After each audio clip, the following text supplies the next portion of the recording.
ఈ మధ్యాహ్న కాల సమయమున చక్కటి సమయాన్ని మాకు దయచేసి మీ వాక్యాన్ని ధ్యానించుకునే అవకాశాన్ని మాకు కలిగించినందుకు కృతజ్ఞతలు తెలియజేసుకుంటున్నాం తండ్రి. అజ్ఞానుల వలె కాక జ్ఞానుల వలె మరి సమయాన్ని పోనీయక మరి సద్వినియోగం చేసుకునే జ్ఞానాన్ని మాకు ప్రసాదించండి. ఇక్కడికి వచ్చి వింటున్న ప్రతి ఒక్కరూ చెప్పబడుతున్న మాటలను వారి హృదయంలో భద్రపరుచుకునే మనసును వారికి దయచేయండి. ఈ ప్రార్థన యేసు ప్రభు వారి పేరట అడిగి వేడుకొంచున్నాం తండ్రి, ఆమెన్. ప్రియమైన సోదర సోదరీమణులారా,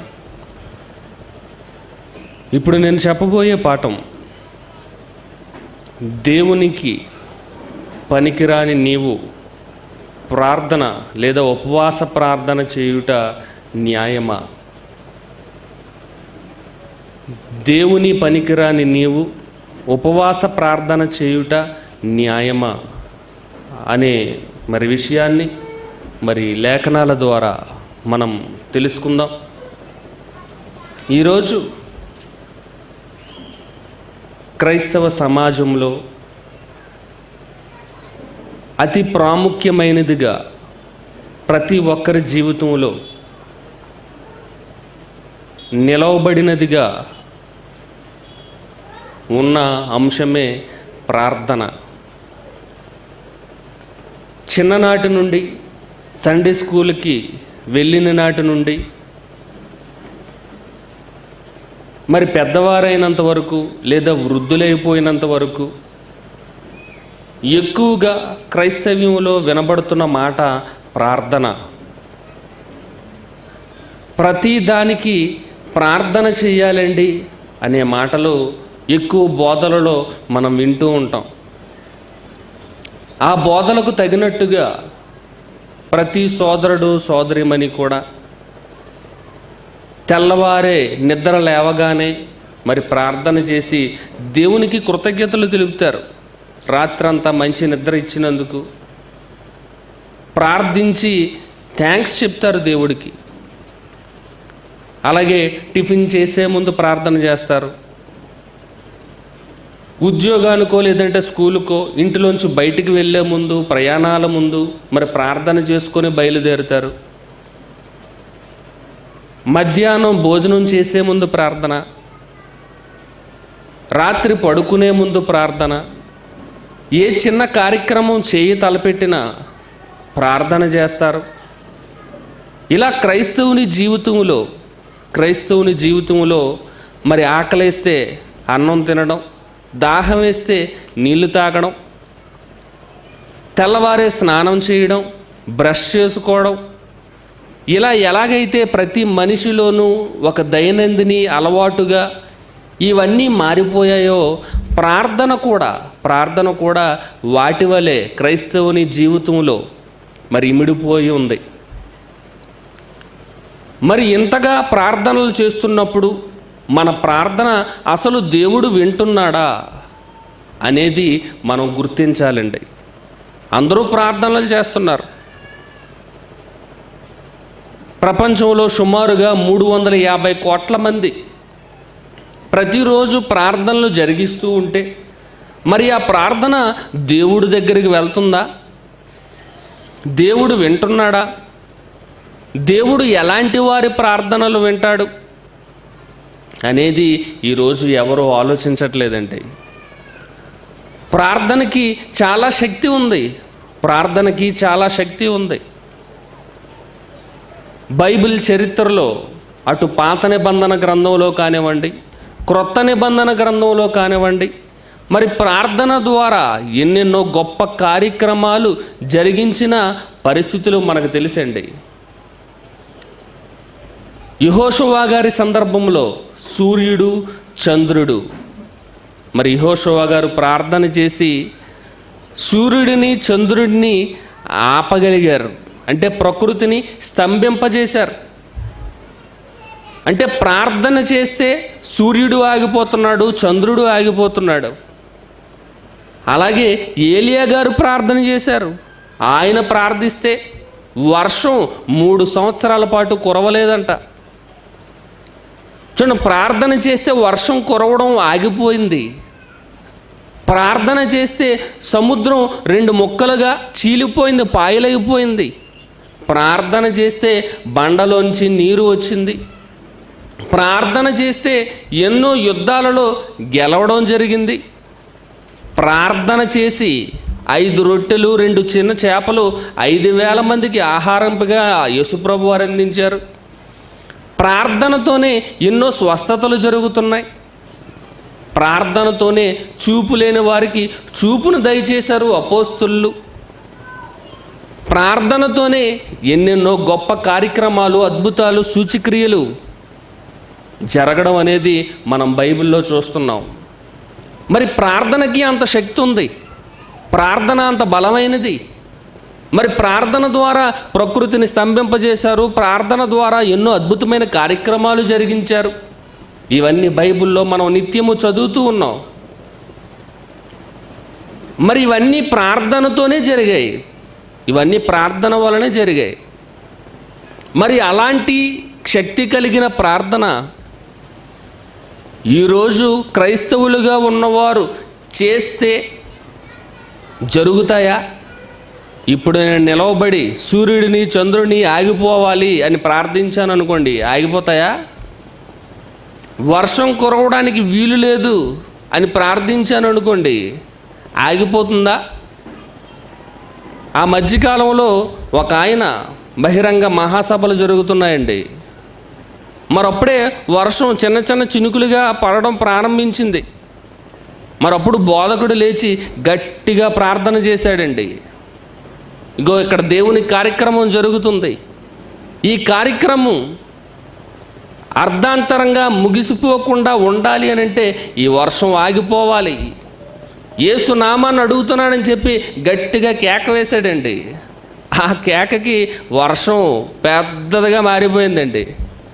అప్పుడు వరకు చిన్న చిన్న చినుకులే పడ్డాయి, కానీ ప్రార్థన తర్వాత పెద్ద వాన కురిసింది. అసలు మీటింగే జరగకుండా ఆగిపోయింది.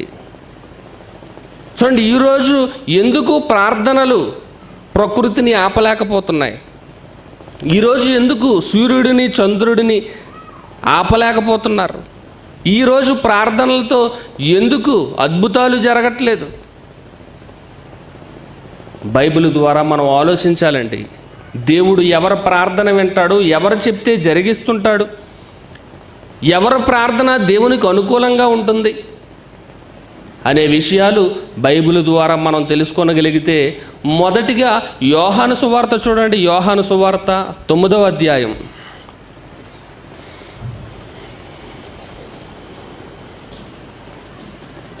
యోహాను సువార్త 9వ అధ్యాయం 31వ వచనం. దేవుడు పాపుల మనవి ఆలకింపడని ఎరుగుదుము, ఎవడైనను దేవభక్తుడయుండి ఆయన చిత్తము చొప్పున జరిగించిన ఎడల ఆయన వాని మనవి ఆలకించును. చూడండి, దేవుడు క్లియర్గా చెప్పాడు, ఎవరి మనవిని నేను ఆలకిస్తాను, ఎవరి మనవిని నేను ఆలకించను అని దేవుడు తన మనసులో ఉన్న విషయాన్ని బైబిల్ ద్వారా పొందుపరచడం జరిగింది. బైబిల్ ద్వారా ప్రార్థన చేసే ప్రతి ఒక్కరికి దేవుడు తెలియపరుస్తున్నాడు. ఎవరి మనవి ఆలకిస్తానంటున్నాడు దేవుడు. నేను పాపుల మనవి ఆలకించను. ఎవరైతే పాపం చేస్తున్నారో, పాపం చేసిన వాడు ప్రార్థిస్తే ఆ మనవి నేను ఆలకించను. మరి ఎవరి ప్రార్థన వింటాడంట? ఎవరైనాను దైవభక్తుడై ఉండి, దేవుడంటే భక్తి కలిగి ఉండాలి. దేవుడంటే భక్తి కలిగి ఉండి ఆయన చిత్తము చొప్పున జరిగించిన ఎడల, భక్తిగా ఉండడం మాత్రమే కాదు, భక్తిగా ఉండడం మాత్రమే కాదు, దేవుని యొక్క చిత్తం ఏమయ్యుందో దానిని తెలుసుకొని దానిని జరిగించిన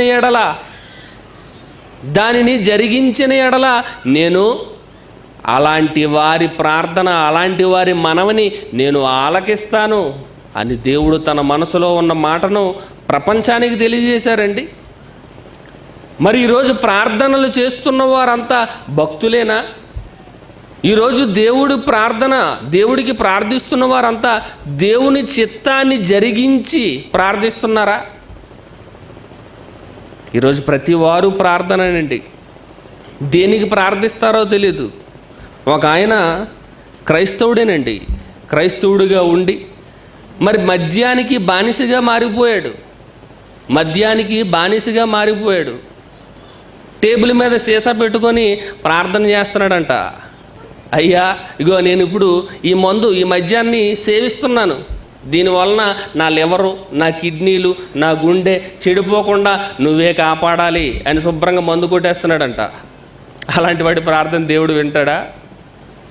అలాంటి వాడి ప్రార్థన దేవుడు వింటాడండి?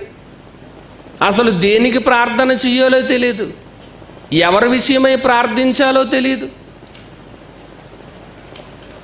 గుంటూరు జిల్లా పరిసర ప్రాంతాలలో ఒక ఊరు ఉందండి, స్టోవర్టపురం అని ఉంటుంది. స్టోవర్టపురం మరి అక్కడ దొంగలకి ఫేమస్ అండి. దొంగలు ఎక్కువగా ఉంటారంట ఆ ప్రాంతంలో. ఆ ప్రాంతంలో దొంగలుగా ఉన్నవారే క్రైస్తవులుగా ఉన్నారు. వారి పేర్లు దావీదు, జోసఫ్, పీటరు, యేసుపాదం, ఆ పేర్లే. మరి వారు దొంగతనానికి బయలుదేరే ముందు మరి ఆ ఊరి పాస్టర్ గారి దగ్గరకు వచ్చి ప్రార్థన చేయించుకొని వెళ్తారటండి. ఇటు దొంగతనానికి వెళ్ళే ముందు ప్రార్థన చేసుకొని మరి పాస్టర్ గారికైనా, అయ్యా దొంగతనం చేయడం తప్పు, ఇది చేయకూడదు, బైబిల్లో ఆజ్ఞలు ఉన్నాయి, దొంగిలించవద్దు, పొరుని సొమ్ము ఆశించవద్దు అని ఉంది, మనం ఇలాంటి కార్యక్రమాలు చేయకూడదు అని పాస్టర్ గారైనా చెప్పలేదు. ఆయన కూడా ప్రార్థన చేసి పంపిస్తున్నారంట. ఇలాంటి మీరు శుభ్రంగా దొంగతనం చేసి దోచుకొచ్చేయండి. చూడండి, ఈరోజు ప్రార్థన దేనికి చెయ్యాలో తెలియట్లేదండి. మీరు మాట చేత కానీ క్రియ చేత కానీ ఏమి చేసినా మీ ప్రభువైన యేసుక్రీస్తు పేరట ఆ దేవునికి కృతజ్ఞతాస్తుతులు చెల్లించుడి, సమస్తమును ఆయన పేరట జరిగించుడి అని అనగానే సమస్తం కూడా దేవుడికి ప్రార్థన చేసి మరీ బయలుదేరుతున్నారు. దొంగతనం చేయడానికి వెళ్ళే ముందు ప్రార్థన, వ్యభిచారం చేయడానికి వెళ్ళే ముందు ప్రార్థన, మందు కొట్టే ముందు ప్రార్థన. ఒక ఆయన అయితే మరీ భయంకరం, ఆయనకి మలబద్ధకం అంట, మోషన్ సరిగ్గా రాదంట, పొద్దున్నే లేచి ప్రార్థన చేస్తాడు అరగంట. దేనికోసం? మోషన్ అయితే బాగా జరగాలి అనేసి. దానికి ఆ ప్రార్థన. చూడండి, దేనికి ప్రార్థన చెయ్యాలో తెలియట్లేదండి. ఎంతోమంది భక్తులు ఉన్నారు బైబిల్లో, వాళ్ళంతా దేనికోసం ప్రార్థన చేశారు? దేనికోసం ప్రార్థన చేశారు? వారి స్వార్థం కోసం ప్రార్థనలు చేయలేదండి. వారి గొప్పతనాన్ని చాటుకోవడానికి ప్రార్థనలు చేయలేదు. దేవుని కార్యక్రమం జరగాలి, దేవుని కార్యక్రమం జరగాలని ప్రార్థించారు. ఒకసారి యెహోషువ గ్రంథం చూడండి, 10వ అధ్యాయం. యెహోషువ గ్రంథం 10వ అధ్యాయం 12వ వచనం. ఇక్కడ యెహోషువ గారు ప్రార్థన చేశారండి. దేనికోసం? నా గొప్పతనాన్ని ఈరోజు ఈ ప్రజల మధ్య నేను నిరూపించుకోవాలి అని ప్రార్థన చేయలేదు. దేనికోసం చేశారో చూడండి. యెహోవా ఇశ్రాయేలీయుల ఎదుట అమోరీయులను అప్పగించిన దినమున ఇశ్రాయేలీయులు వినుచుండగా యెహోషువ యెహోవాకు ప్రార్థన చేసెను. సూర్యుడా, నీవు గిబ్యోనులో నిలువుము, చంద్రుడా, నీవు అయ్యాలోను లోయలో నిలువుము. జనులు తమ శత్రువుల మీద పగ తీర్చుకుని వరకు సూర్యుడు నిలిచెను, చంద్రుడు ఆగెను అను మాట యాషారు గ్రంథంలో వ్రాయబడి ఉన్నది. సూర్యుడు ఆకాశ మధ్యమును నిలిచి ఇంచుమించు ఒక నాడెల్లా అస్తమింప త్వరపడలేదు. యెహోవా ఒక నరుని మనవి వినిన ఆ దినము వంటి దినము దానికి ముందే గాని దాని తర్వాతనే గాని ఉండలేదు. నాడు యెహోవా ఇశ్రాయేలీయుల పక్షముగా యుద్ధము చేసెను. అప్పుడు యెహోషువయు అతనితో కూడా ఇశ్రాయేలీయులందరూ గిల్గాలులోనున్న పాలెములోనికి తిరిగి వచ్చిరి. చూడండి, ఇక్కడ యెహోషువ ప్రార్థనలో స్వార్థం ఏమైనా ఉందా? దేవుని ప్రజలైన ఇశ్రాయేలీయులను కాపాడాలని, వారు గెలుపొందిన విధానాన్ని బట్టి దేవుడైన యెహోవాకు మహిమ కలగాలని యెహోషువ ప్రార్థించారండి. యెహోషువ ప్రార్థించాడు. దేవునికి విరోధంగా ఉన్నవారు, శత్రువులుగా ఉన్నవారు ఉండడానికి వీలు లేదు. వారు దేవుణ్ణి దూషిస్తున్నారు, దేవుని ప్రజలైన ఇశ్రాయేలీయుల మీద తిరుగుబాటు చేసి చంపాలనుకుంటున్నారు. అలాంటి దేవుని ప్రజలను కాపాడాలి అని యెహోషువ ప్రార్థించారు. ఈ ప్రార్థనలో అన్యాయం, అక్రమం, స్వార్థం ఇలాంటివేవి యెహోషువ గారు చేయలేదండి. అందుకే దేవుడు మనవి విన్నాడు. అందుకే దేవుడు యెహోషువ మనవి విన్నాడు. అలాగే సొలొమోను గారి ప్రార్థన, సొలొమోను గారు కూడా ప్రార్థించారండి. ఆయన ఏమని ప్రార్థించారో ఒకసారి చూడండి. రాజుల మొదటి గ్రంథం, మొదటి రాజుల గ్రంథం 3వ అధ్యాయం 9 నుంచి 10 వచనాలు. రాజుల మొదటి గ్రంథం 3వ అధ్యాయం 9 నుంచి 10 వచనాలు. ఎంత గొప్పదైన ఈ జనమునకు న్యాయము తీర్చగలవాడు ఎవడు? కాబట్టి నేను మంచి చెడ్డలను వివేచించి నీ జనులకు న్యాయము తీర్చునట్లు నీ దాసుడనైన నాకు వివేకము గల హృదయము దయచేయము. సొలొమోను చేసిన ఈ మనవి ప్రభువునకు అనుకూలమాయను గనుక. చూడండి, ప్రభువునకు అనుకూలమైన సొలొమోను గారు చేసిన ప్రార్థన అండి. ఆ ప్రార్థనలో స్వార్థం లేదు. ఇంత గొప్పదైన దేవుని సైన్యం ఇశ్రాయేలీల ప్రజలున్నారే, వీళ్ళందరికీ నేను న్యాయం ఎలా చేయగలను? వీళ్ళందరి కోసం న్యాయం చేయాలి, వాళ్ళందరూ బాగుండాలి, వారు ఏ విధమైన కష్టాల పాలు అవ్వకూడదు. అలాగ అవ్వాలి అని అంటే నేను మంచి పరిపాలన జరిగించాలి. కాబట్టి వివేకము గల హృదయము నాకు దయచేయి. నా గొప్పతనాన్ని చాటుకోవడానికి కాదు, నీ ప్రజలను కాపాడడానికి. చూడండి, స్వార్థం లేని ప్రార్థన. ఆ మనవి యెహోవాకు ఎలా ఉందంట? యెహోవాకు అనుకూలంగా ఉంది. యెహోవాకు అనుకూలంగా ఉంది ప్రార్థన. ఆ ప్రార్థనలో స్వార్థం లేదు, తన గొప్పతనాన్ని చాటుకోవాలని లేదు. ఈరోజు క్రైస్తవుల ప్రార్థనలు ఎలా ఉన్నాయి ఒకసారి విన్నారా? ఏ ఒక్కరు నోరు తెరిచి ప్రార్థించినా ఆ ప్రార్థన ఎలా ఉంటుందండి? అన్నీ వాళ్ళ గురించే. మొదట తనతో ప్రారంభిస్తారు. నాకు మంచి ఆరోగ్యం ఇవ్వు, నేను ఎక్కువ కాలం బ్రతికేటట్టు చూడు, మంచి ఉద్యోగం రావాలి, ఎక్కువ డబ్బులు సంపాదించాలి, ఏ లోటు రాకూడదు, ఏ కష్టము రాకూడదు. తర్వాత భర్త, తర్వాత పిల్లలు, తర్వాత కుటుంబ సభ్యులు, ఆ తర్వాత పక్కవారు, ఆ తర్వాత బంధువులు. చూడండి, అన్నీ స్వార్థపూరితమైన ప్రార్థనలే.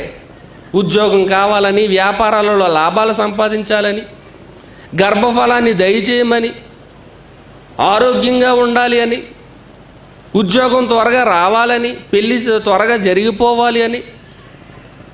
ఈరోజు అందరి ప్రార్థనలు వింటుంటే ఆ ప్రార్థనలు స్వార్థపూరితమైన ప్రార్థనలుగానే ఉంటున్నాయే తప్ప యెహోవాకు అనుకూలంగా ఉందా ఆ ప్రార్థన? యెహోవాకు అనుకూలమైన ప్రార్థన ఈరోజు క్రైస్తవ సమాజంలో ఉన్నవారు అందరూ జరిగిస్తున్నారా? దేవుడు వింటున్నాడా అనే విషయం ఈరోజు ఎవ్వరూ ఆలోచించట్లేదండి. ప్రతి వారు ప్రార్థన ప్రార్థన ప్రార్థన. అందరూ ప్రార్థన చేస్తున్నారు, కానీ ఆ ప్రార్థన దేవుడి దగ్గర వరకు వెళ్తుందా? దేవుడు వింటున్నాడా? యేసుప్రభు వారు కూడా తన జీవితంలో పగటి యందు బోధ చేసి రాత్రి వేళ ఒలీవల కొండకు వెళ్ళి అక్కడ ప్రార్థనలు చేస్తున్నారంట.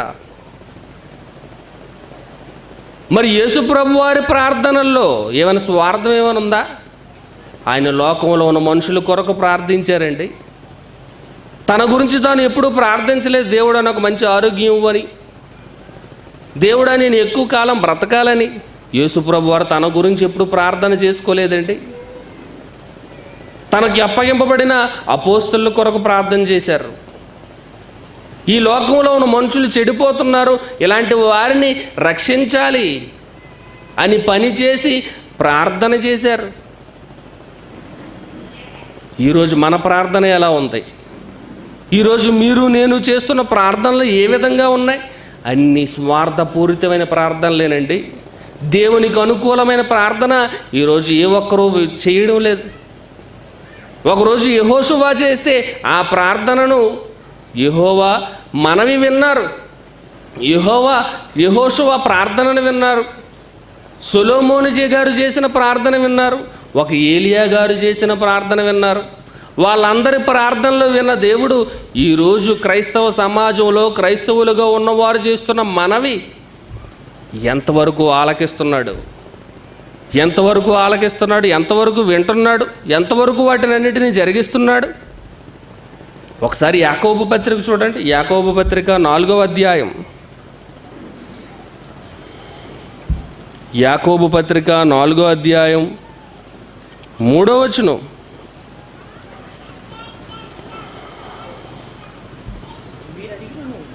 మీరడిగినను మీ భోగముల నిమిత్తము వినియోగించుటకై దురుద్దేశముతో అడుగుదురు గనుక మీకేమీ దొరకటలేదు.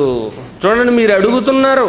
మీరు అడిగినను మీ భోగముల నిమిత్తం, మీ స్వార్థము కోసం, మీ అవసరతల నిమిత్తం, శరీర సంబంధమైన అవసరతల నిమిత్తం మీరు అడుగుచున్నారు గనుక, దురుద్దేశముతో అడుగుదురు గనుక మీకేమీ దొరుకుటలేదు.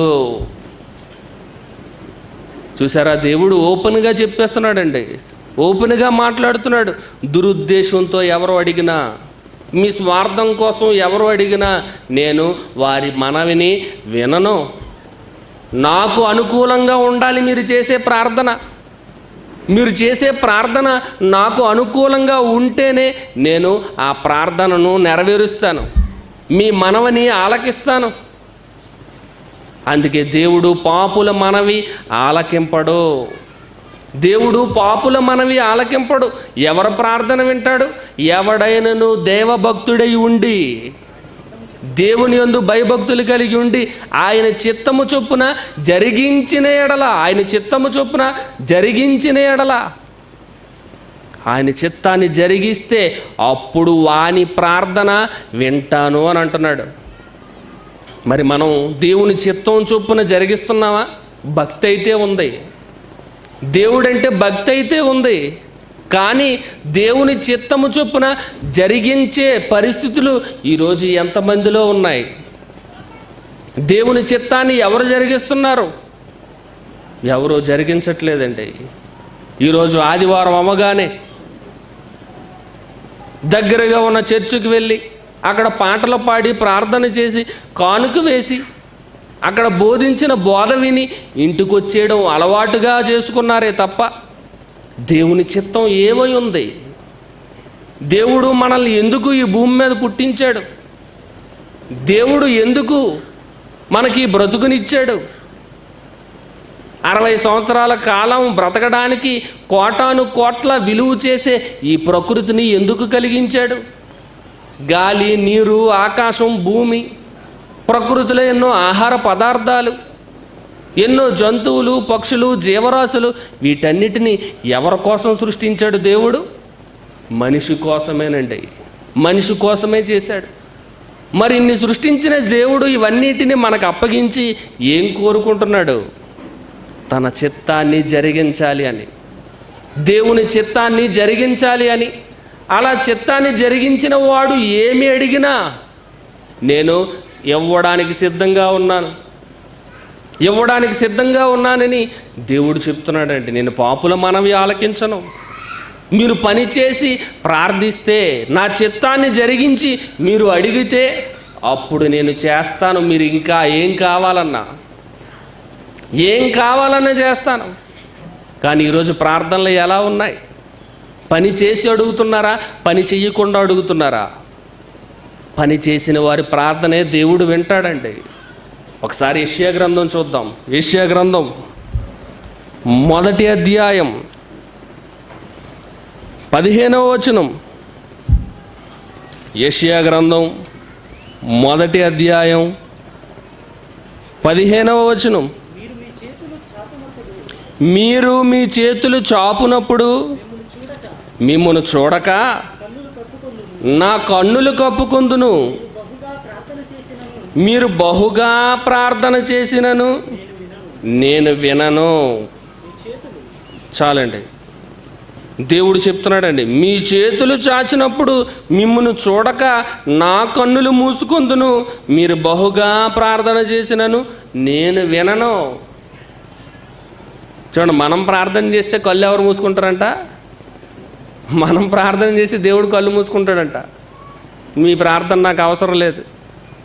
మీరు బహుగా ప్రార్థించిన నేను వినను.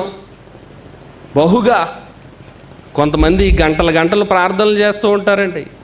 ఆ ప్రార్థనలోనే ప్రసంగం కూడా అయిపోతుంటుంది. మంచి మంచి రెఫరెన్స్లు కూడా జ్ఞాపకం చేస్తుంటారు దేవుడికి. దేవుడికే రెఫరెన్స్లు గుర్తు చేస్తుంటారు. గో పలానా అధ్యాయంలో ఈ మాట రాయించా కదా, గో దీన్ని జరిగించవా మరి నా పట్ల. అబ్రహామును దీవించిన దేవుడా నీవు నన్ను కూడా దీవించు అని అబ్రహాము గారిని జ్ఞాపకం చేస్తాడు దేవుడికి.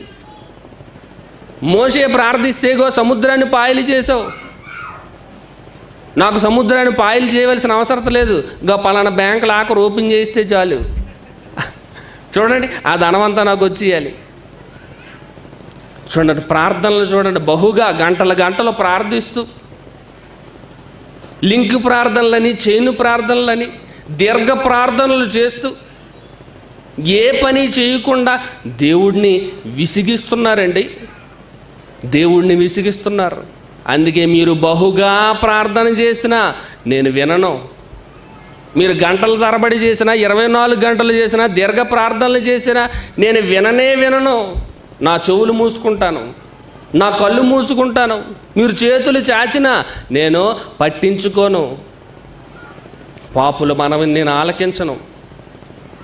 నువ్వు దేవుని యందు భయభక్తులు కలిగి ఉంటున్నావా? దేవుని చిత్తం ఏంటో గ్రహించుకొని దాని పట్ల నువ్వు జీవిస్తున్నావా? ప్రతి కార్యక్రమాన్ని జరిగిస్తున్నావా? అప్పుడే నేను వింటాను. సహజంగా తల్లిదండ్రులు, తండ్రి ఉంటాడు ఇంట్లో, తండ్రికి తన పిల్లలు ఏవేవో కావాలని అడుగుతుంటారు. బొమ్మలు కొనమంటుంటారు, ఆట వస్తువులు కొనమంటుంటారు, తినే ఆహార పదార్థాలు కొనమంటుంటారు. దారిని కనిపించిన ప్రతి వస్తువు కావాలని పేచీలు పెడుతుంటారు పిల్లలు. మరి అప్పుడు తండ్రి ఎలాంటి వారికి కొనాలనుకుంటాడు? తండ్రికి పేరు తేవాలిగో, నువ్వు బాగా చదువుకోవాలి నాయన, నువ్వు స్కూల్లో అందరికంటే ఫస్ట్ రావాలి, ఫస్ట్ వస్తే నీకు సైకిల్ కొంటాను,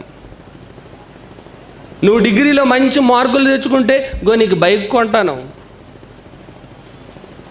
నువ్వు బాగా మంచి పేరు తెచ్చుకుంటే నీ బర్త్డేకి ఒక మంచి గిఫ్ట్ నీకు నేను ఇస్తాను.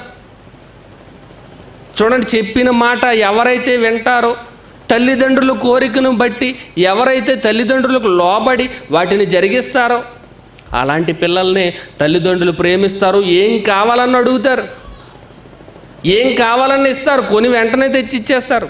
ఎందుకంటే నువ్వు మంచివాడు గనుక, తండ్రి చెప్పినట్టుగా నువ్వు వింటున్నావు గనుక. అదే తండ్రి మీద తిరుగుబాటు చేసి ఏం చెప్పినా చేయకుండా, వీధుల్లో అందరి చేత గొడవలు పెట్టుకొని, స్కూల్లో సరిగ్గా చదవకుండా అల్లరి చేసే వారికి ఏ తల్లి తండ్రైనా కొంటారా? ఎవరు కొనరండి. అల్లరి చేసే పిల్లలకి, చెడ్డ పనులు చేసే పిల్లలకి తల్లిదండ్రులు కొడతారు, తిడతారు, పనిష్మెంట్ ఇస్తారు, అలాంటివన్నీ చేస్తారే తప్ప ఆట వస్తువులు కొనరు, సైకిళ్ళు బైకులు కొనరు, చేతికి డబ్బులు ఇవ్వరు, మంచి వస్తువులేమి ఇవ్వరు. ఎందుకంటే నీ పరిస్థితి బాగాలేదు కనుక. చూడండి, కొద్ది కాలం బ్రతికే మనకే ఎవరికి ఇవ్వాలి, ఎవరికి ఇవ్వకూడదు, ఎలాంటి వారికి కొనాలి, ఎలాంటి వారికి కొనకూడదు అనే ఆలోచన, అవగాహన మనకు ఉంటే, మరి కోట్ల మంది పిల్లలను కన్నా పరలోకపు తండ్రి ఎవరు అడిగితే చెయ్యాలో, ఎవరు అడగకపోతే ఎవరికి ఎంత అడిగినా చెయ్యకూడదో దేవునికి తెలియదా? దేవునికి తెలియదండి. అందుకే క్లియర్గా చెప్పాడు, ఎవరైతే పాపులుగా ఉన్నారో మీరు ప్రార్థన చేసినా వేస్టే, మీరు బహుగా ప్రార్థన చేసినా నేను వినను. నువ్వు నీతిమంతుడివా? నా చిత్తాన్ని గ్రహించి నువ్వు ఎన్నెన్నో కార్యక్రమాలు చేస్తున్నావా? అయితే నేను నీ ప్రార్థన వింటాను. కొన్ని సందర్భాలలో అయితే మీరు అడగక మునిపే మీకు అక్కరగా ఉన్నవేవో నాకు తెలుసు, మీరు అడగవసరం లేదు, నేనే ఇచ్చేస్తాను. మత్తయి సువార్త 6వ అధ్యాయం చూడండి. మత్తయి సువార్త 6వ అధ్యాయం 8వ వచనం.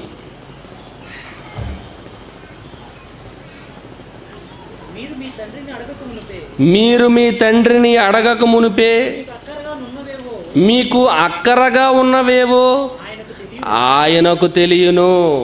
మీరు మీ తండ్రిని అడగక మునిపే అక్కరగా ఉన్నవేవో దేవునికి తెలుసు. ఆయనకి తెలుసు మీకేం అవసరమో.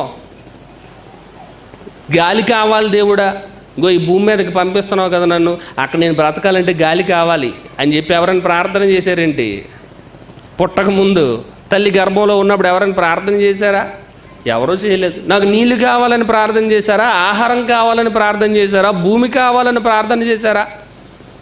నాకు ఆకాశంలో నక్షత్రాలు కావాలని ప్రార్థన చేశారా? ఎవరో ప్రార్థన చేయలేదండి. ఎవరో ప్రార్థన చేయకపోయినా మనకి అక్కరగా ఉన్నవి, మనకు అవసరమైనవేవో దేవుడికి తెలుసు. అందుకే మనం అడగక మునిపే అన్నిటినీ మనం పుట్టక మునిపే సిద్ధపరిచి ఇచ్చాడే. మరి భూమి మీదకు వచ్చిన తర్వాత కూడా నువ్వు మాటికి దేవుని పని జరిగించకుండా రోజు ప్రార్థన చేస్తూ ఉండిపోతే దేవుని యొక్క కోరికను, దేవుని యొక్క చిత్తాన్ని జరిగించేవారు ఎవరుంటారు చెప్పండి? ఎవరుంటారు? 33వ వచనం కూడా చూడండి, అదే 6వ అధ్యాయం 33. కాబట్టి మీరు ఆయన రాజ్యమును నీతిని మొదట వెతుకుడి, అప్పుడు అవన్నీ మీకు అనుగ్రహింపబడును. 31వ వచనం కూడా, కాబట్టి ఏమి తిందుమో, ఏమి త్రాగుదుమో, ఏమి ధరించుకుందుమో అని చింతింపకుడి. అన్యజనులు వీటన్నిటి విషయమై విచారింతురు. ఇవన్నీ మీకు కావాలనని మీ పరలోకపు తండ్రికి తెలియను. ఏమి తినాలి, ఏమి త్రాగాలి, ఏం ధరించుకోవాలి, మన ప్రార్థనలు అయ్యే కదండి. మన ప్రార్థనలన్నీ అవే. ఆరోగ్యం, తినడానికి, ఉద్యోగం దేనికోసం? డబ్బులు సంపాదించాలి. డబ్బులు దేనికోసం? తినడానికి, బట్టలు కొనుక్కోవడానికి, ఉండడానికి, అంతే కదండి. మన ప్రార్థనలన్నిటికీ మూలం ఆలోచిస్తే ఏం కనిపిస్తుంది? ఏం తినాలి, ఏం త్రాగాలి, ఏం ధరించుకోవాలి. రోటీ కపడా ఊరు మకాన్ అంటుంటారు. మనిషి బ్రతుకంతా వీటి కోసమే. వేసుకోవడానికి బట్టలు కావాలి, తినడానికి తిండి కావాలి, ఉండడానికి ఇల్లు కావాలి. వీటన్నిటి గురించి ఎవరో ఆలోచిస్తారు, ఎవరు విచారిస్తారంట? ఎవరు విచారిస్తారు? అన్యజనులు వీటన్నిటి విషయమై విచారింతురు. అన్యజనులు దేవుణ్ణి నమ్మని వారు, దేవుని శక్తిని ఎరుగని వారు, దేవుడు కాని వాటికి మరి ప్రార్థనలు చేసేవారు. మరి అలాంటి అన్యజనులు ఆలోచించారు అని అంటే ఒక అర్థం ఉంది. కానీ జీవము గల దేవునిని, సైన్యములకు అధిపతి ఒక యెహోవాను నమ్మిన క్రైస్తవులైన వారు వీటన్నిటి గురించి ఆలోచిస్తున్నారంటే, వీటన్నిటి గురించి దేవునికి ప్రార్థనలు చేస్తున్నారు అని అంటే మనం క్రైస్తవులమా, అన్యజనులమా? మనమే ఒకసారి ఆత్మపరిశీలన చేసుకోవాలండి. మనల్ని మనం పరీక్షించుకోవాలి. వీటన్నిటి గురించి పదే దేవుణ్ణి అడుగుతున్నాము అని అంటే అన్యజనులు వాటన్నిటి విషయమై విచారిస్తారు. మరి నువ్వు కూడా అదే విచారం కలిగి ఉన్నావంటే క్రైస్తవులు అనుకోవాలా, అన్యజనులు అనుకోవాలా? మన గురించి దేవుడికి తెలుసు అంటున్నాడండి. తెలుసు, ఇవన్నీ మీకు కావాలని తెలుసు, ఇవన్నీ మీకు అవసరమని అడగక ముందే ఇచ్చాను. కాబట్టి మొదట ఏం చేయాలంటున్నాడు? మొదట ఆయన రాజ్యమును, ఆయన నీతిని వెదకుడి. మొదట మనం చేయవలసింది అది. పని చేయండి ముందు. ఆయన రాజ్యం గురించి ఆలోచించండి. ఆ రాజ్యంలోకి అందరినీ రక్షించాలి అంటే ఏం చేయాలి? వాటన్నిటి గురించి మొదట ఆలోచించండి. ఫస్ట్ చేయవలసింది అది. మొదట ఆయన రాజ్యమును గురించి, ఆయన నీతి గురించి విచారించండి. వాటి గురించి ఆలోచించండి, అప్పుడు అవన్నీ మీకు దొరుకును అని అంటున్నాడు. అవన్నీ అందుతాయి. మరి కానీ మనం మొదట ఏం చేస్తున్నాం? మొదట చేయవలసిందేంటి? ఆయన రాజ్యాన్ని, నీతిని వెతకమంటే అందరూ మొదట చేస్తున్నది ఏంటో తెలుసా? ప్రార్థన. మొదట చేయవలసింది అది కాదండి. మొదట చేయవలసింది అది కాదు. ముందు పని చెయ్యాలి. ముందు పని చెయ్యాలి. దేవుని చిత్తాన్ని జరిగించాలి. దేవుని చిత్తాన్ని జరిగించి అప్పుడు ప్రార్థిస్తే మన మనవి దేవుడు వింటాడండి. మన మనవిని ఆలకిస్తాడు. పొలంలో విత్తనాలు జల్లకుండా రైతు రోజు కూర్చొని ప్రార్థన చేస్తున్నాడు అనుకోండి, పంట వస్తుందేంటి? పంట వస్తుందా? పంట రాదు. ముందు విత్తనం వేయలేదు. విత్తనం వేయకుండా ప్రార్థన చేస్తే నీకు పంట రాదు, కానీ దేవునికి మంట వస్తుందంట. చూడండి, ఎలాంటి దరిద్రుడినా నేను కన్నాను, ఎలాంటి వాడినా నేను భూమి మీద బ్రతుకునిచ్చాను. ముందు పొలం దున్నాలి. పొలం దున్నిందంతా విత్తనాలు చల్లాలి. వాటికి రోజు నీరు పెట్టాలి. వాటికి పురుగులు పట్టకుండా మందులు చల్లాలి. అప్పుడు దేవుడు ఆలోచిస్తాడు. అప్పుడు ప్రార్థన చేయి, దేవుడు అగో నేను ఎంత కష్టపడ్డాను, రాత్రికి పగలు కాపలా కాస్తున్నాను, గో ఈ ప్రకృతిని కనికరించి వర్షాన్ని కురిపించి ఈ పంటను బాగా పండేటట్టు చేయి, ఈ నేలకు సారాన్ని నువ్వు. మనిషి చెయ్యలేని ఉంటాయండి. మనిషి చెయ్యలేని వాటి గురించి దేవుడిని అడగాలి తప్ప నువ్వు చేయగలిగే శక్తి ఉండి కూడా అడిగితే దేవుడు ఎందుకు చేయాలి? దేవుడు ఎందుకు చేయాలండి? మేము తలనొప్పి వస్తుందని చెప్పి ప్రార్థన చేస్తుంటారు చాలామంది. గో రూపాయి మాత్ర ఇస్తే తగ్గిపోద్ది. ఎన్ని ఏళ్ళు ఉన్నాయి, ఎనసిన్ తీసుకొచ్చాలు, అమృతాన్ని స్ట్రాంగ్, పోయిందే ఇట్స్ గాన్ అని అంటుంటారు ఇలా రాసుకోగానే. చూడండి, మన చేతిలోనే ఉన్నాయి. ₹1 మందు వాడితే ₹2 అమృతాంజనం చిన్న డబ్బా కొనుక్కుంటే ఆ నొప్పి పోద్ది. చేయగలిగే శక్తి మన చేతిలో ఉన్నప్పటికీ కూడా చేయకుండా దేవుడికి ప్రార్థిస్తే దేవుడు ఎందుకు మన కోసం చేయాలి? రైతు విత్తనాలు విత్తగలడు, నీళ్లు జల్లగలడు, పొలం దుల్లగలడు, అంతే తప్ప విత్తనంలోంచి మొలకలు రప్పించేది ఎవరు? రైతు ఏమని రప్పించగలడా? చెయ్యలేని పని. దాని గురించి ప్రార్థన చేయి, దేవుడు చేస్తాడు.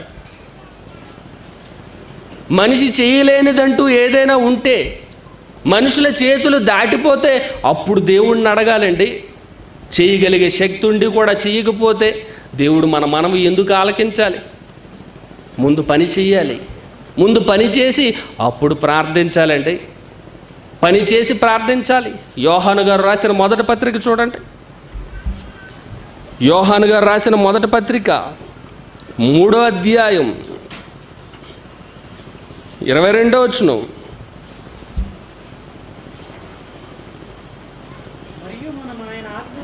యోహాను గారు రాసిన మొదటి పత్రిక 3వ అధ్యాయం 22వ వచనం. మరియు మనము ఆయన ఆజ్ఞలను గైకొనుచు ఆయన దృష్టికి ఇష్టమైనవి చేయుచున్నాము గనుక మనమేమి అడిగినను అది ఆయన వలన మనకు దొరుకును. మనం ఆయన ఆజ్ఞలు గైకోవాలి. దేవుని దృష్టికి ఇష్టమైనవి చేయాలి. మనం ఆజ్ఞలను గైకోవాలి. దేవుని ఆజ్ఞలను గైకోవాలి. దేవుని దృష్టికి ఇష్టమైన కార్యక్రమాలు చేయాలి. అప్పుడు మనము ఏమి అడిగినని ఇస్తానన్నాడే తప్ప మీరు ఏం చేయకపోయినా పర్వాలేదు, ప్రార్థన చేయండి చాలు, మీరు అడిగినవన్నీ ఇచ్చేస్తాను అని దేవుడు చెప్పలేదండి. దేవుడు చెప్పలేదు.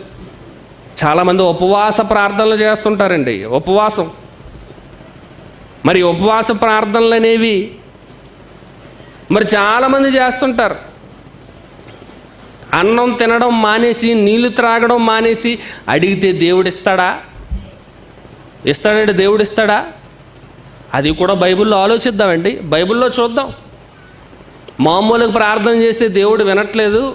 మోకాళ్ళు వేసి అన్నం తినడం మానేసి, నీళ్లు త్రాగడం మానేసి ప్రార్థిస్తే అప్పుడు దేవుడు వింటాడు అని అనుకుంటున్నారా ఎవరైనా? కొంతమంది చిన్నపిల్లలు ఉంటారండి, తల్లిదండ్రులు అడిగి నువ్వు కొనలేదు అనుకోండి, ఏం చేస్తారు? వాళ్ళు అలుగుతారు. అలిగి అన్నం తినడం మానేస్తారు, ఇంట్లో ఉండడం మానేస్తారు, బయటికి వెళ్ళిపోతాం అంటుంటారు. అలాగా ఈరోజు మనుషులలో చాలామంది కూడా అన్నం తినడం మానేసి అడుగుతుంటారండి. హంగర్ స్ట్రైక్స్ అంటారు తెలుసా? హంగర్ స్ట్రైక్స్ అంటే నిరాహార దీక్షలు. వాళ్ళు ఏం చేస్తారు? అన్నం తినరంట, ఫ్యాక్టరీ ముందు టెంట్ వేసుకొని కూర్చుంటారు.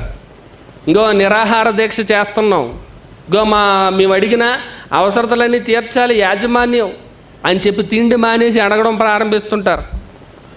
అప్పుడు దిగి వస్తారు యజమానులంతాను, ఇగో మీరు అడిగినవన్నీ చేసేస్తాం, ఇగో బోనస్లు ఇచ్చేస్తాం, జీతాలు పెంచేస్తాం, మీ పిల్లలకు ఉచిత వైద్యం. చూడండి, తిండి మానేసి అడిగితే అన్నీ జరిగిపోతాయి. అలాగే చాలామంది ప్రభుత్వంకి వ్యతిరేకంగా నిరాహార దీక్షలు చేస్తుంటారు. ప్రత్యేక హోదా కావాలి అని ఆంధ్రప్రదేశ్లో మరి చాలామంది నిరాహార దీక్షలు చేశారు.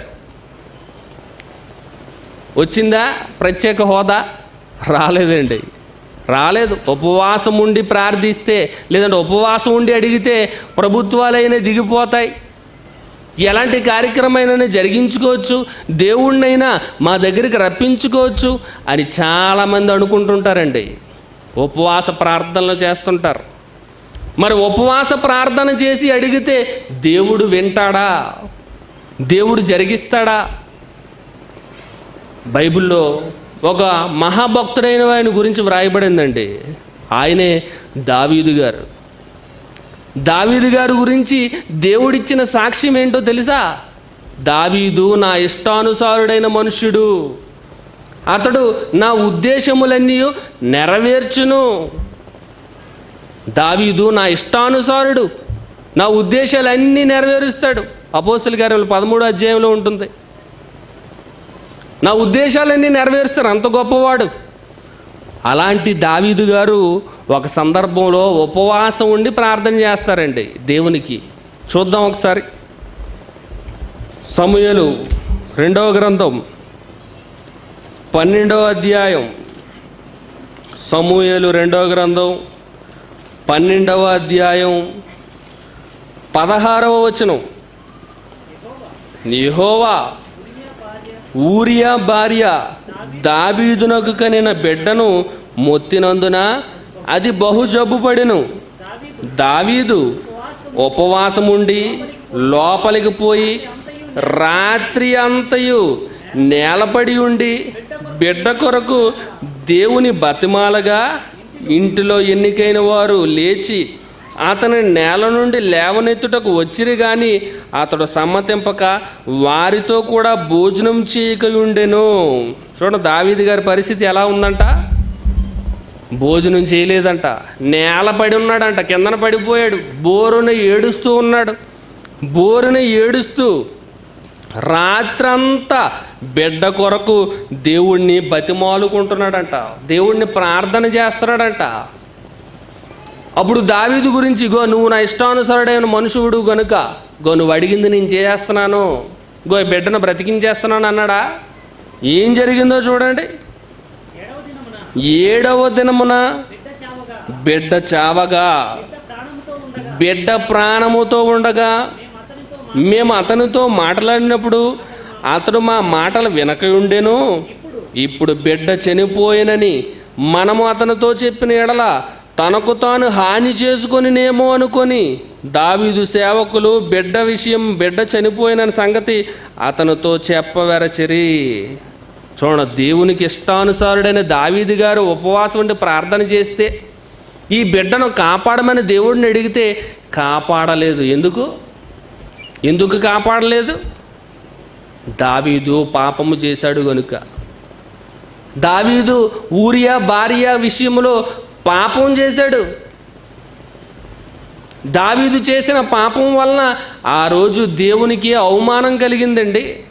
అవమానం, దేవుణ్ణి దూషించారు దావీదు చేసిన పనిని బట్టి. అది దేవుడు ఒక మహాపాతకంగా ఎంచి దావీదు ప్రార్థన చేసిన, ఉపవాస ప్రార్థన చేసిన వినలేదు. ఆ ప్రార్థన దేవునికి అనుకూలంగా కనబడలేదు. ఆ ప్రార్థన దేవునికి అనుకూలంగా కనబడలేదు.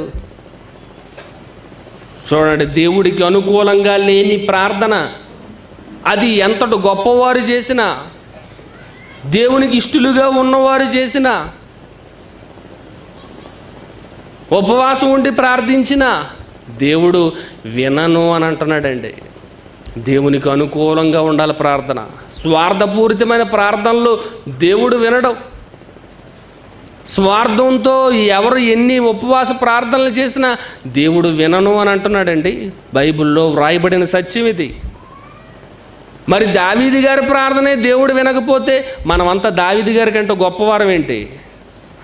దేవుని ఇష్టాన్ని ఎరిగిన వారంగా ఉండి దేవుడు చేయాలన్న ప్రతి పనిని మనం జరిగిస్తున్నామా? ప్రతి పనిని మనం చేసేస్తున్నామా? మనం ఆయన ఆజ్ఞలు గైకొనుచు ఆయన దృష్టికి ఇష్టమైనవి చేయుచున్నాము కనుక మనం ఏమడిగినను అది దేవుడు దయచేస్తాడు కదా. మరి మనం దేవునికి ఇష్టమైనవన్నీ చేస్తున్నామా? దేవునికి నచ్చనివి చేస్తున్నామా? దేవుని దృష్టికి అనుకూలమైనవి చేస్తున్నామా? దేవుని దృష్టికి వ్యతిరేకమైనవి చేస్తున్నామా? ఒకసారి ఆలోచించండి. మన కార్యక్రమాలు, మన క్రియలు ఎలా ఉన్నాయి? మన మనసు దేవుని పట్ల ఎలా ఉంది? పాపులు మనవి దేవుడు ఆలకింపడండి. దేవునికి ఇష్టలైన వారు ప్రార్థన చేస్తేనే, ఆ ప్రార్థన కూడా దేవునికి అనుకూలంగా ఉంటేనే దేవుడు జరిగిస్తాడు. ఉపవాసం ఉండి ప్రార్థించినంత మాత్రాన దేవుడు వినడండి ఆ ప్రార్థన. ఒకసారి జకర్యా గ్రంథం చూడండి. జకర్యా గ్రంథం 7వ అధ్యాయం 5వ వచనం. జకర్యా గ్రంథం 7వ అధ్యాయం 5వ వచనం.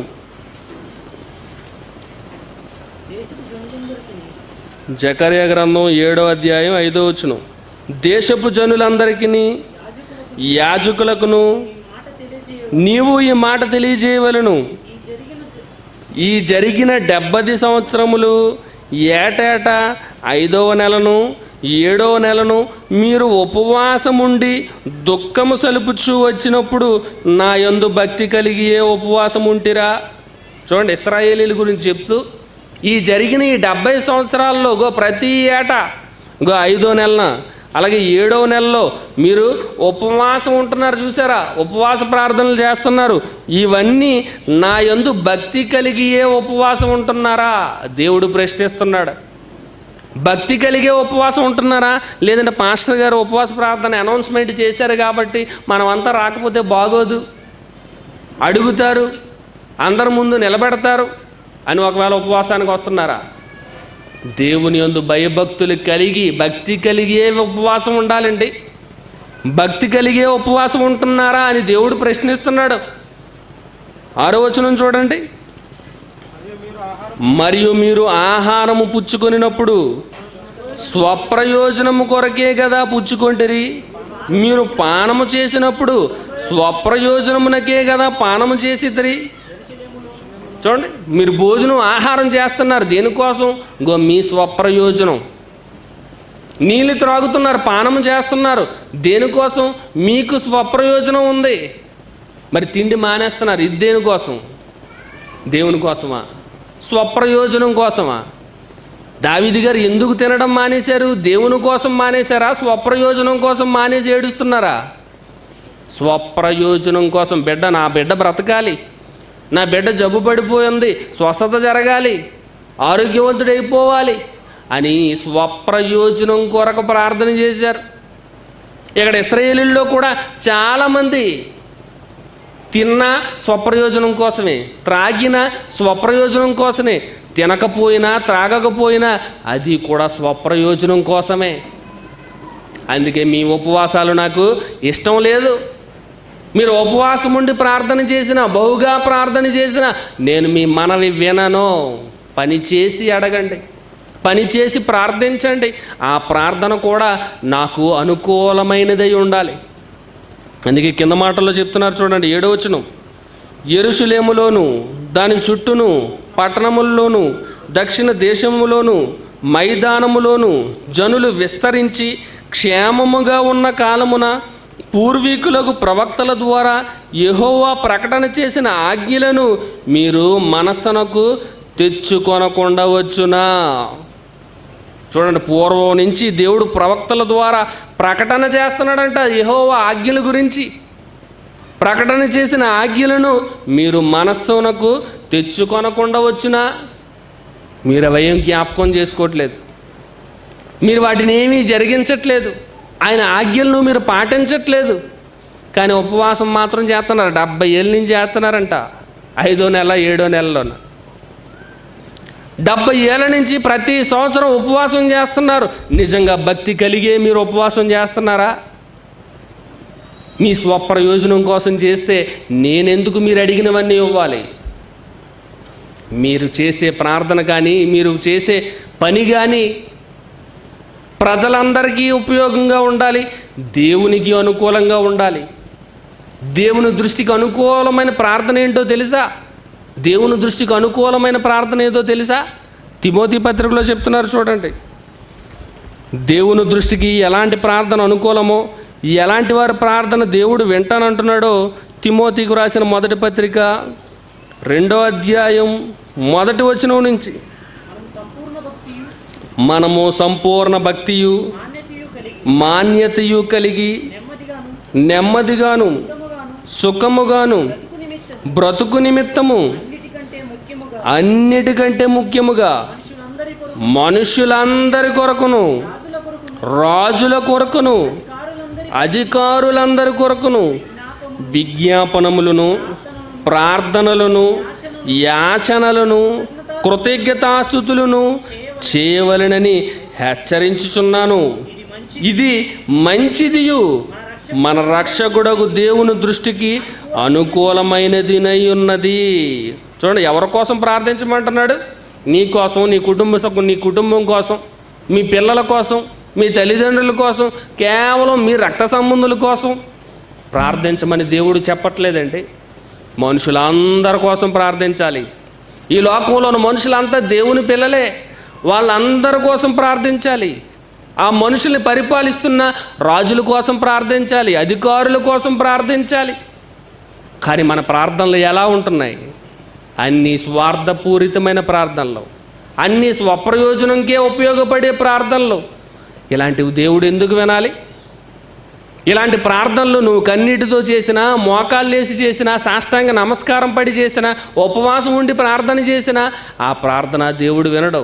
ఎందుకంటే స్వప్రయోజనం కోసం నువ్వు చేస్తున్నావు, నీ పేరు ప్రఖ్యాతల కోసం చేస్తున్నావు, నీ ఘనత కోసం చేస్తున్నావు. అవి దేవుడు ఎందుకు చెయ్యాలి? నీ ప్రార్థన ఎందుకు వినాలి? ఎందుకు నెరవేర్చాలి? దేవునికి అనుకూలమైన ప్రార్థన చేయాలండి. దేవునికి అనుకూలమైన ప్రార్థన చేయాలి. ఉపవాసం చేస్తున్నారు, దానివల్ల ఏం ఉపయోగం? ఉపవాసం చేయడం వలన ఎవరికంటే ఉపయోగం?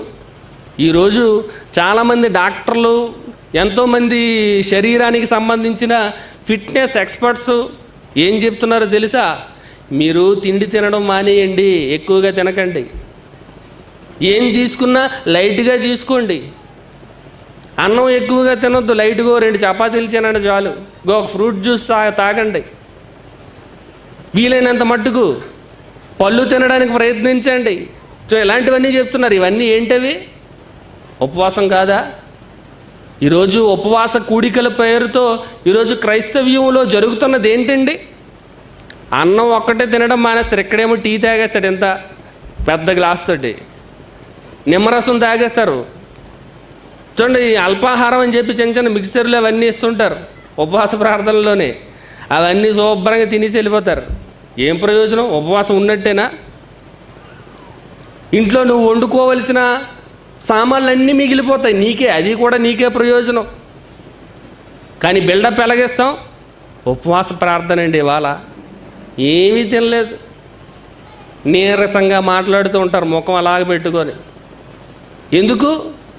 ఈవిడ ఉపవాసం ఉన్నారండి అని అందరూ గొప్పగా చెప్పుకోవాలి. ఈయన ఉపవాసం చేస్తున్నాడండి అని అందరూ గొప్పగా చెప్పుకునేటట్టుగా ఈరోజు ఉపవాసాలు జరుగుతున్నాయి. ప్రార్థనకు వచ్చే ముందు ఫుల్ లోడ్ చేసి వచ్చేస్తాం. పొద్దున్నే టిఫిన్ 10 గంటలకు కదా ప్రార్థన. పొద్దున్న లేచి శుభ్రంగా టిఫిన్ చేసి సాయంత్రం 5 వరకు కూర్చొని ప్రార్థనలు చేసి, పాటలు పాడి, కీర్తనలతో దేవుని స్తుతించి ఇంటికి వెళ్ళిపోయి పడుకునే ముందు మళ్ళా శుభ్రంగా తినేసి వెళ్ళిపోతాం. ఇంక ఉపవాసం చేసి ఏం ప్రయోజనం? దానివల్ల ఏం ప్రయోజనం? అన్నీ నీకే కదా ప్రయోజనం. జకర్యా గ్రంథంలో అదే కదా వ్రాయబడింది. మీరు తిన్నా స్వప్రయోజనం కోసమే, త్రాగినా స్వప్రయోజనం కోసమే, తినకపోయినా అది మీ స్వప్రయోజనం కోసమే. నాకు చేసేది ఏముంది? నాకు చేసేదేముంది? మీరు చేయవలసిన ఉపవాసం ఏంటో తెలుసా? ఎలాంటి ఉపవాసం దేవునికి ఇష్టమో తెలుసా? యెషయా గ్రంథంలో చెప్తున్నారు చూడండి. యెషయా గ్రంథం, ఈ మాట చదువు ముగించుకుందామండి. యెషయా గ్రంథం 58వ అధ్యాయం, యెషయా గ్రంథం 58వ అధ్యాయం 5వ వచనం నుంచి.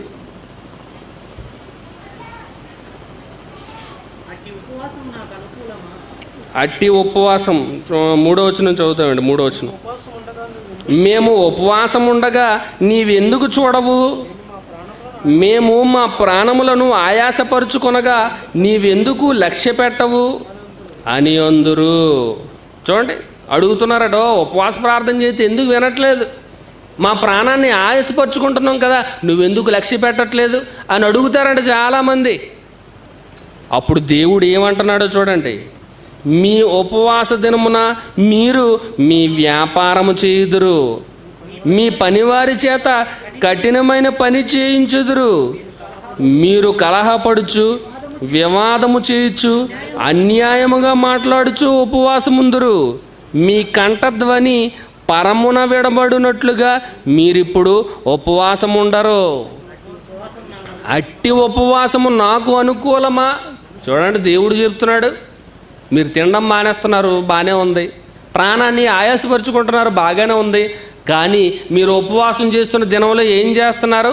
మీ వ్యాపారాలు మానేరు, మీ ఉద్యోగాలు మానేరు, గొడవ పడతారు, కలహాలు పెట్టుకుంటారు, తిట్టుకుంటారు, కొట్టుకుంటారు.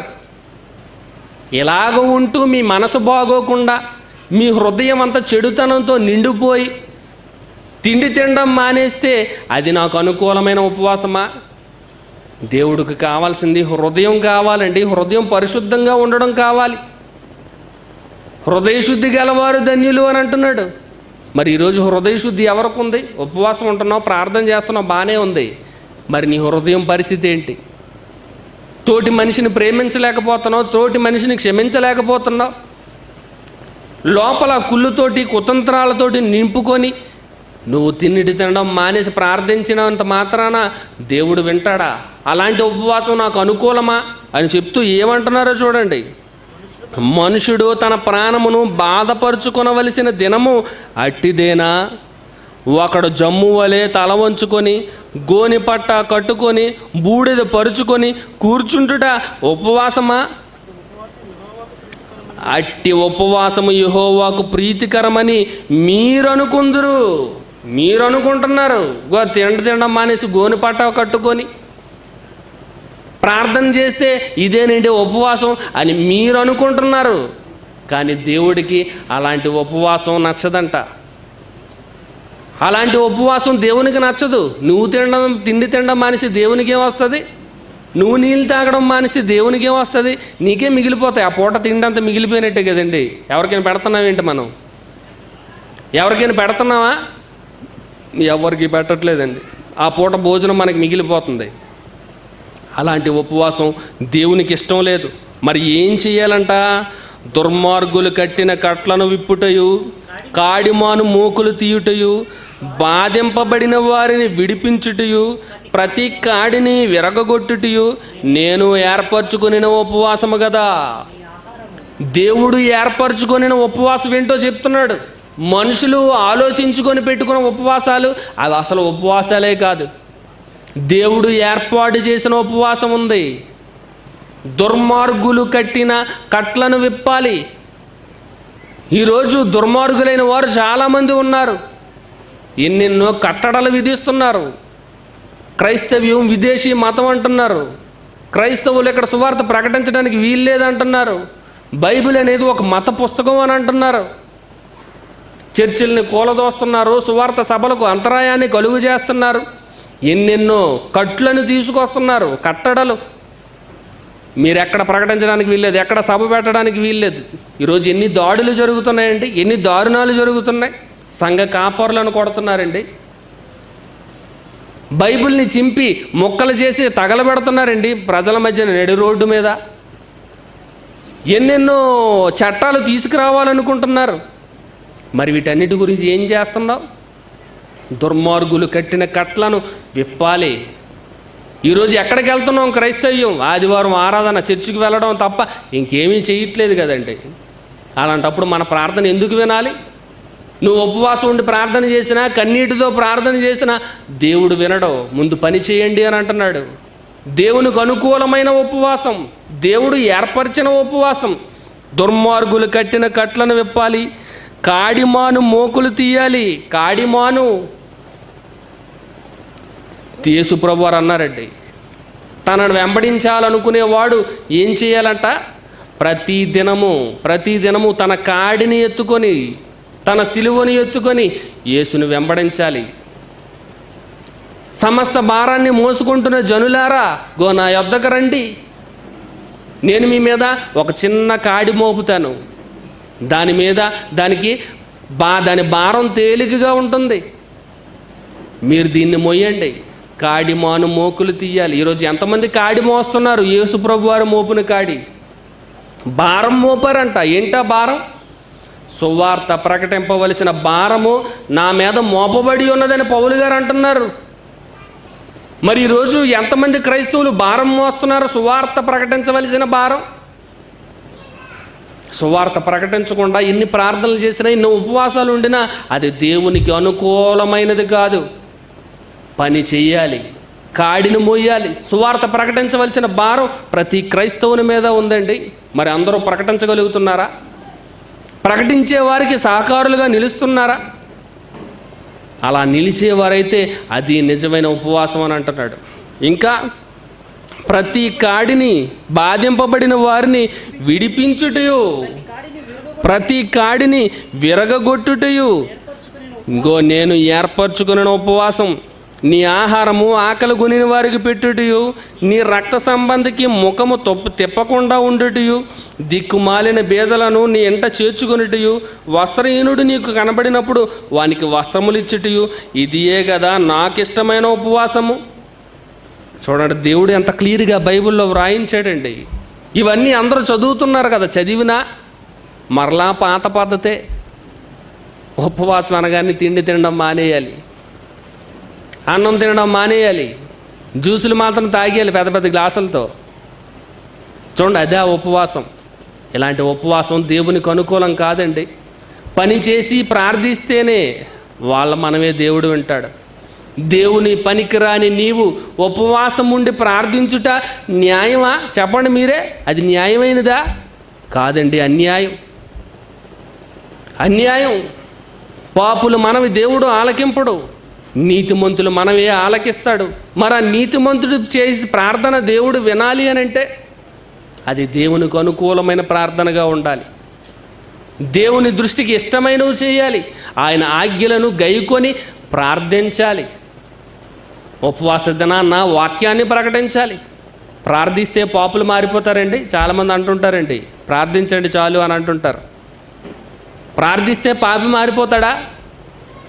అలాగే యేసుప్రభు వారు కూడా అనుకున్నారనుకోండి, భూమి మీదకి వచ్చి శుభ్రంగా ప్రార్థన చేసేస్తున్నారు అనుకోండి యేసుప్రభు వారు, మనమంతా రక్షింపబడేవారమా? మనం ఈరోజు క్రైస్తవులుగా అనే పేరు పెట్టుకొనబడేవారమా? లేదండి. ఆయన ఈ లోకానికి వచ్చారు, ఎంతో వాక్యాన్ని ప్రకటించారు, ఎన్నో సేవలు అందించారు, ఎన్నో పరసంబంధమైన విషయాలు ప్రపంచానికి బోధించారు. చివరికి శిలువ మీద మరణించారండి. ఆయన మరణించే ముందు చిత్రహింసలకు గురి చేశారు, చిత్రహింసలు అనుభవించారండి.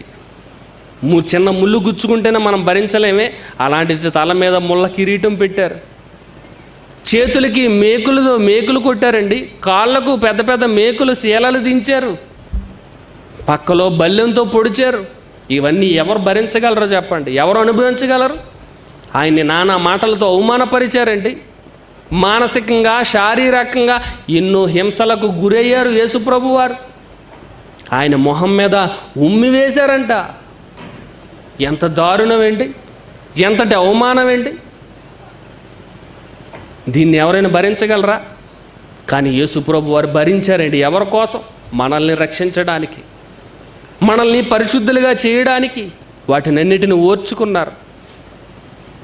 ఎప్పుడైనా మనం బైక్ మీద లేదంటే రోడ్డు మీద నడుచుకుంటూ వెళ్ళిపోతున్నప్పుడు బస్సుల్లోంచి కొంతమంది ఉమ్ము వేసేస్తుంటారండి. బస్సుల్లో ప్రయాణిస్తూ ఉమ్ము వేస్తారు. అది గాలికి ఎగురొచ్చి మన మొహం మీద పడింది అనుకోండి, ఏం చేస్తామండి మనం? వెంటనే బస్సు ఆపేస్తాం. ఎవడు ఉమ్మి వేశాడు ఆడు బయటికి రమ్మంటాం. నీకు బుద్ధి జ్ఞానం ఉందా? నువ్వు చదువుకుంటున్నావా లేదా? ఇలాగా దారిని పోయేవారి మీద ఉమ్మేస్తావా అని శుభ్రంగా తిడతాం, వాడి చేత కడిగించుకుంటాం. చూడండి, ఆ ఉమ్ము వేసిన వ్యక్తికి మనకి ఏ విధమైన సంబంధం ఉండదండి. ఆయన ఎవరో మనం ఎవరో. ఆయన ఏదో ఊరు వెళ్ళిపోదామని బస్సు ఎక్కాడు, మనం కూడా ఏదో పని మీద వెళ్తున్నాం. ముక్కు మొహం తెలియదు. ఏ పగ, ప్రతీకారం, కక్ష ఇలాంటివి ఏవీ లేవు. ఇలాంటివి ఏవీ లేకపోయినా ఎవరో ఉమ్ము వేస్తే గాలికి ఎగిరి వచ్చి మన మీద పడిందని ఎంత గొడవ చేస్తున్నామే. యేసుప్రభు వారిని కావాలనే ముఖం మీద ఉమ్ము వేశారండి. కక్షతో పగతో యేసుప్రభు వారి మీద ఉమ్ము వేసి అవమానించారు. అప్పుడు యేసుప్రభు వారు ఏం చేశారు? తిరిగి ఆయన కూడా ఉమ్ము వేశారా? ఆయన తిట్టారా? మౌనంగా ఉండిపోయారండి. వాటినన్నిటిని భరించారు. ఎందుకో తెలుసా? ఎందుకు? మనల్ని కాపాడడానికి. లోకంలో ఉన్న మనుషులు పరిశుద్ధులు కావాలి అని అంటే పని చేయాలి, శ్రమ అనుభవించాలే తప్ప అక్కడ సిలువ మీద ఉండి ప్రార్థన చేయలేదండి యేసుప్రభు వారు. సిలువ మీద ఉండి ప్రార్థన చేయలేదు. ఇంకో మీకోసం, మీ పిల్లల కోసం వేడండి. ఇంకో లోకంలో ఉన్న మనుషులందరికీ సువార్త ప్రకటించండి, సర్వలోకానికి వెళ్ళండి. సర్వలోకానికి వెళ్ళి సర్వ సృష్టికి సువార్త ప్రకటించమన్నాడే కానీ మీరు ప్రార్థన చేయండి అని శిష్యులతో చెప్పలేదండి. ఇంకో ప్రకటించిన తర్వాత అప్పుడు ప్రార్థన చేయండి అని చెప్పారు. ముందు ప్రకటించండి, ముందు పని చేయండి. చివరికి ఒక మాట చదువుకుందామండి. యాకోబు పత్రిక 1వ అధ్యాయం 21వ వచనం. యాకోబు పత్రిక 1వ అధ్యాయం 21వ వచనం. అందుచేత సమస్త కల్మషమును, విర్రవీగుచున్న దుష్టత్వమును మాని లోపల నాటబడి మీ ఆత్మలను రక్షించుటకు శక్తిగల వాక్యమును సాత్వికముతో అంగీకరించుడి. చూడండి, ఇక్కడ ఆత్మలను రక్షించేది ఏదని వ్రాయబడింది బైబిల్లో? ఆత్మలను రక్షించేది వాక్యము. ఆత్మలను రక్షించుటకు శక్తి కలిగిన వాక్యం. ఒక ఆత్మ, ఒక పాపి మారు మనసు పొందాలి అని అంటే, ఒక ఆత్మ రక్షింపబడాలి అని అంటే వాక్యమే శక్తి గలది. వాక్యమే అతన్ని మార్చగలదు. మరి వాక్యాన్ని ప్రకటించడం మాని ప్రార్థన చేస్తానంటారేంటి? ఉపవాస ప్రార్థనలు అంటారేంటి? పాపి మారాలి అని అంటే ప్రార్థన చేస్తే సరిపోదు, ముందు వాక్యం చెప్పు, వాక్యాన్ని ప్రకటించి వచ్చిన తర్వాత అప్పుడు ప్రార్థన చేయగో. పలానా చోట వాక్యం విత్తబడింది, పలానా మనిషి హృదయంలో వాక్యం విత్తు వచ్చాను, దాన్ని ఫలింపజేయి తండ్రి. 30 దంతులుగా, 60 దంతులుగా, 100 దంతులుగా ఫలింపజేయి. నీ మాటలు నిష్ప్రయోజనముగా తిరిగి రావు, తగిన ఫలాన్ని దయచేయి అని ప్రార్థించాలి. అప్పుడు పాపి మారడానికి ముందుగా వాక్యం చెప్పకుండా ఇంట్లో ఉండి ప్రార్థిస్తే పాపులు ఎలా మారుతారు? ఆత్మలు ఎలా రక్షింపబడతాయి? ఆత్మలను రక్షించే శక్తి గల వాక్యాన్ని ముందు ప్రపంచానికి అందించాలి.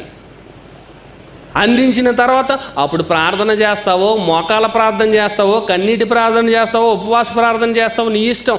ముందు పని చేయాలి. పని చేసి తర్వాత ప్రార్థించాలండి.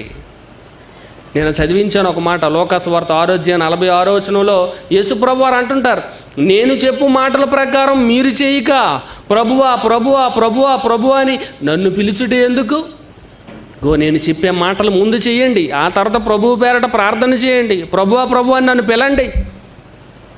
నేను చెప్పే మాటలు వాక్యానుసారంగా ఉండండి. సువార్త ప్రకటించమన్నాను కదా, సువార్త ప్రకటించండి. శ్రమ పడమని చెప్పాను కదా, శ్రమ పడండి. మీ త్యాగాలను అందించండి. ఇవన్నీ చేసి అప్పుడు ప్రార్థించండి. మీకు అక్కరగా ఉన్నవేవో అప్పుడు నేను తీరుస్తాను. పని చేయడం మాని ప్రార్థిస్తే వారి ప్రార్థన దేవుడు వినడండి. పాపులు మనమే ఆలకించడు, ఆయన నీతిమంతులు మనమే ఆలకిస్తాడు. ఆయన ఆజ్ఞలు ఎవరు గైకుంటారో, ఎవరు దేవుని దృష్టికి ఇష్టమైనవి చేస్తారో అలాంటి వారి ప్రార్థనే దేవుడు వింటాడు.